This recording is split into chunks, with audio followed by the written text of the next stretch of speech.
consider when you're looking at the next generation. There's the perspective of the corporate and there's the perspective of you as an individual. You as an individual, if you ask me, yesterday in the interviews with the press, they asked me, you studied in all these big Ivy League universities, what was the best experience? And I said, it doesn't matter the universities I studied. The most important thing is how you approach learning in your life. And to me, we live in a time where if you don't see yourself as a lifelong learner, you have a problem. Because learning doesn't stop at the end of high school. It doesn't stop at the end of university. It doesn't stop when you get the dream job that you always wanted. Learning always continues. And we know this, but we still see a lot of very senior people not really applying this. And of course, there's those time constraints and many things, but really having this mindset of being a lifelong learner is very important. Also, I a lot of the time say the future belongs to polymaths.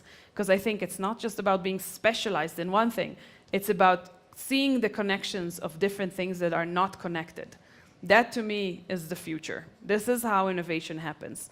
And this is when learning is very useful, when you learn different things from different places and you can connect the dots. That, to me, is the future.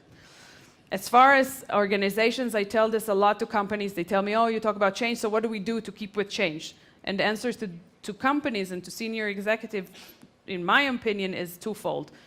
You need to work on your culture, and you need to set the right foundation to develop leaders in your organizations, have the right KPIs to measure leadership and investment in people.